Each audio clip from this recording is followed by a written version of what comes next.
Good morning, dear student of class 8, subject history, chapter first. Chapter first है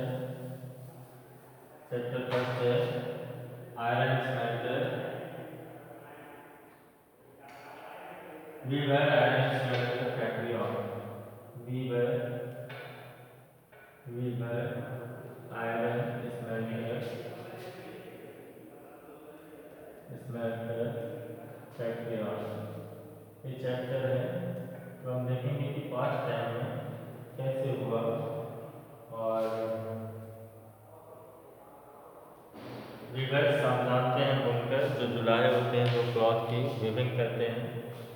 तो एक chapter है, इसमें मैंने पार्ट फर्स्ट वीडियो आपको भेजा था जिसमें मैंने बताया था कि how visitors are treating Indian weavers iron smelters factory owners, right.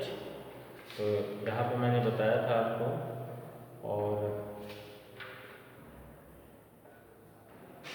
Indian textiles को मैंने बताया था कि यूरोपियन मार्केट्स में इसके क्या कैसे उसको ट्रीट किया जाता था। तो by the early 18th century, worried by the popularity of Indian textiles, wool, silk, mark maker, England began protesting against the import of Indian cotton textiles. तो यहाँ पे इन 1720 ब्रिटिश गवर्नमेंट जो है उसने एक बैन कर दिया कि printed cotton textile sheets England को जो निकलता था उसको बैन कर दिया। Act was known as calico act. इस जो एक्ट था इसको हम कैल्को एक्ट के नाम से जानते थे। इस एक्ट के अनुसार शीट्स जो भारत का जो कॉटन टेक्सटाइल्स था उसको बंद कर दिया गया। At this time textile industry had just begin. और इसी समय वहाँ पे जो है टेक्सटाइल इंडस्ट्री वहाँ पे शुरू हुई थी इंग्लैंड में। और unable to compete with Indian textiles, Bharat textile से वह कंपटीशन नहीं कर पा रहे थे। English producers wanted a secure market, और इंग्लिश प्रोड्यूसर्स जो चाहते थे वो सुरक्षित मार्केट चाहते थे। तो उन्होंने क्या किया, the first to grow under the government protection, पहला वह जो है ग्रो करते थे वृद्धि के कैल्को प्रिंटिंग इंडस्ट्री जो था वह इनके गवर्नमेंट के अंडर में ग्रो करने लगा। Indian designs were now imitated, Bharat की जो डिजाइन थे उसकी नकल किए गए। इमिटेटेड मतलब नकल किए गए। और printed in England on the white muslin और प्लेन अनब्लीच्ड इंडियन क्लॉथ पे उसको प्रिंट किया गया। तो कंपटीशन जो था इंडियन टेक्सटाइल्स का वह जो है टेक्नोलॉजिकल या इनोवेशन, नए इनोवेशन को जन्म दिया इंग्लैंड में। Spinning jenny was invented by John Kay which was an increase productivity, जिसने ट्रेडिशनल स्पिंडल्स थे जिसने प्रोडक्टिविटी को बढ़ा दिया। The invention of steam engine by Richard Arkwright, ठीक है। तो ये सब कॉटन टेक्सटाइल्स वीविंग क्लॉथ इन सब में जो है एक तरह से क्रांति ला दी है, रिवोल्यूशनरी चेंज हो गया उसमें, ठीक है।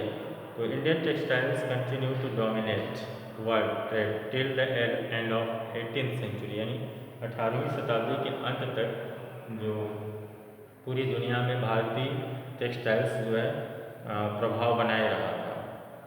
European trading companies Dutch, French and English made enormous profit out of this processing trade, इस फलते फूलते जो व्यापार था इससे जो है काफ़ी प्रॉफिट अर्न किया।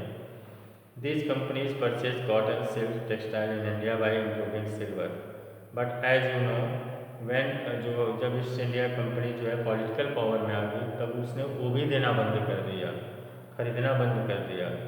Instead they collected revenue from the peasant, और इसके स्थान पर जो फिजेंट थे, फार्मर्स थे, जमींदार थे, उनसे वह रिवेन्यू कलेक्ट करने लगे, उल्टा करने लगे। पहले देकर खरीदते थे लेकिन बाद में वह उसको डायरेक्ट कर। तो हु वर वीवर्स, अब देखिए वीवर्स कौन थे, जुलाहे या बुनकर्स। Weaver often belong to communities that specialized in weaving, जो स्पेशल होते हैं वीविंग में। Their skill were passed on from one generation to next, उनकी जो स्किल्स होती है वह एक जनरेशन से दूसरी जनरेशन तक पास होती हैं। Tanti weaver of Bengal, Julaha, a Momin weaver of North India, Sel and Kolar and Devang of South India are some of communities famous for weaving. ऐसे communities हैं जो weaving के लिए famous हैं. The first stage of production was spinning, a work done mostly by women. चरखा, तकली were household spinning instrument. एक जो है घरेलू उपकरण होते थे. The thread was spun on चरखा, rolled on तकली. थ्रेड जो धागा होता था उसको काटा जाता था चरखे पे और उसको रोल किया जाता था तकली पर. When the spinning was over, thread was woven into the cloth by weaver. weaver के द्वारा उसका क्लॉथ बना दिया. In most communities, weaving was a task done by men. अधिकांशतः कम्युनिटीज में ये टास्क जो है मैन के द्वारा किया जाता था. Color, textiles, thread was dyed by dyers known as rangres. For printed cloth, weaver needed the help of a specialist block printer जिसको शिपैगर्स बोलते थे. हैंडलूम वीविंग, हैंडलूम जो होता था weaving machine, occupation associated with it provided livelihood for millions of Indians. Decline of Indian textiles, Indian textiles के प्रभाव में कमी होने का क्या कारण है उसको देखेंगे. तो development of cotton industries in Britain affected the textiles producers in India, और प्रभावित किया, भारत के जो प्रोड्यूसर्स थे उनको प्रभावित किया. And European and American market. Second, exporting textiles to England also become increasingly difficult since, क्योंकि उस पर जो है हाई ड्यूटीज लगते थे, जो कर होते थे वो ज़्यादा लगते थे, इसलिए Indian textiles imported into Britain. By the beginning of 19th century, England made cotton textiles successfully ousted Indian goods from their traditional market in Africa, America, Europe. Thousands of weavers in India were जो है कि वह बेरोजगार हो गए, thrown out of employment. Bengal weavers were roasted hit, Bengal के जो viewers थे वे सबसे ज़्यादा इससे जो है प्रभावित हुए. जो तांती वीवर्स थे, बंगाल के वीवर्स को तांती समुदाय के तांती कम्युनिटी बोलते थे ना, वो ज़्यादा इससे प्रभावित हुए. और European companies stop buying Indian goods, जो यूरोपियन कंपनीज थी वह भारतीय सामान को खरीदना बंद कर दिए और उनके एजेंट्स जो है ज़्यादा उनको नहीं देने लगे. And advance to weavers to secure supplies.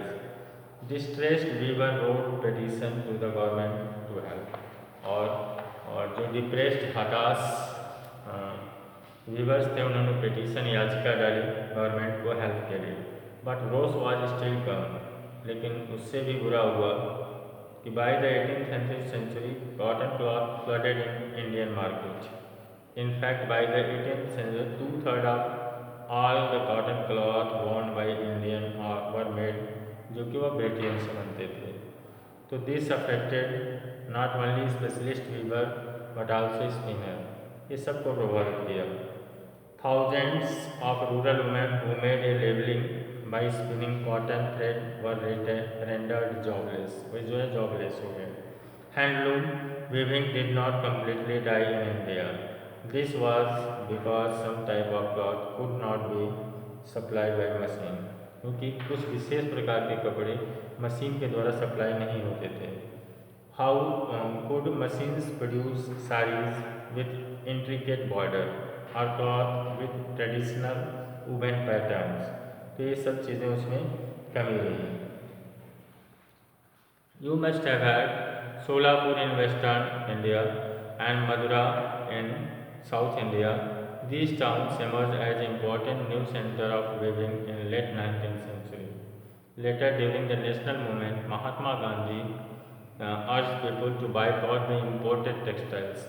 Mahatma Gandhi ने नेशनल मूवमेंट के दौरान लोगों से देशवासियों से निवेदन किया कि वे जो है बाइकाट करें, जो फॉरेनर्स इम्पोर्टेड टेक्सटाइल्स हैं उनको बाइकाट करें.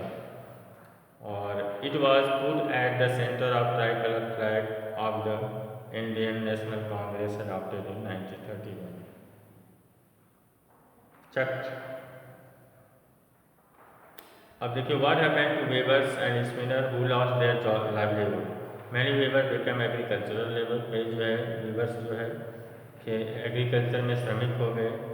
सम migrated to city in search of work, कुछ जो है माइग्रेट कर गए, स्थानांतरित हो गए शहर में कार्य करने के लिए। At other went out of the country to work plantation in America, Africa, South America. Some of these handloom weavers are also working new cotton mills were established in Bombay, Ahmedabad, Solapur, Nagpur and Kanpur. Cotton mills from up.